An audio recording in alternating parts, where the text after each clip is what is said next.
अस्सलाम वालेकुम नाजरीन, मैं हूं मोहम्मद अब्दुल हकीम। 7H न्यूज़ में आपका इस्तकबाल है। नाजरीन, आजकल OLX पे एक्टिवा हो या कार हो, अगर वो 50,000 की है तो उनको अर्जेंट जाना है, 25,000 में बेचकर हम जा रहे हैं बोलकर ये ऐड डाला जाता है। उसके बाद आप इम्प्रेस होकर वो गाड़ी लेने के लिए जब जाते हैं तो वहाँ पर आपसे ये मुतालबा होता है कि 2,000 तो आप इसमें अकाउंट में डाल दीजिए और गाड़ी एयरपोर्ट पर आकर आप गाड़ी ले लीजिए बाकी का अमाउंट देकर। जब ऐसी ही एक लेडी जो नामपल्ली में रहने वाले हैं, वो लेडी इसका शिकार हुई है। वो 2,000 उनके अकाउंट में डाल चुकी हैं। डालने के बाद उसने ये कहा कि आपका पासपोर्ट और अकाउंट नंबर मुझे दीजिए, ये कहा। लेकिन वो लेडी होशियारी से सीधा एयरपोर्ट पर गई और जाकर वहाँ पे उसको तलाश किया और वो उसको वहाँ पर नहीं पाया।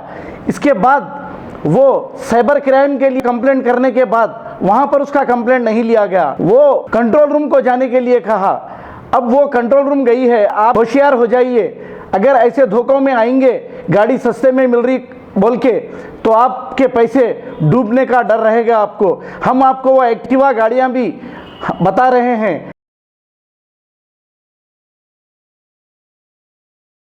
गाजी kidney centre and multi speciality hospital, गुर्दे और बवासीर के इलाज का 40 साल मशहूर हॉस्पिटल, जहां हजारों पेशेंट्स क्योर हो चुके हैं। Doctor Husaini international national award winner और दूसरे डॉक्टर्स और लेडी डॉक्टर्स की जेर खिदमत गुर्दे के तमाम अमराज का मुकम्मल ट्रीटमेंट किया जा रहा है। गुर्दे फेल हो चुके हों, डायलिसिस करवा रहे हों, याद रखिए डायलिसिस कोई इलाज नहीं, इससे 1% भी गुर्दे रिकवर नहीं होते। हाँ, डायलिसिस टेम्पररी रिलीफ दे सकता है, लेकिन हमारे ट्रीटमेंट से गुर्दे फिर से फंक्शन में आ सकते हैं। गुर्दे श्रिंक हो गए हों या सिस्ट हो, गुर्दे की पथरी हो, कैसी भी गुर्दे की तकलीफ हो, या पाइल्स यानी बवासीर, चाहे ब्लीडिंग हो या कोम, बगैर ऑपरेशन मुकम्मल क्योर ट्रीटमेंट का एक ही सेंटर, Ghazi kidney centre, DLRL main road, opposite Vikas high school, Chandrayangutta, Hyderabad. Cell 9966930824 या 9391326261।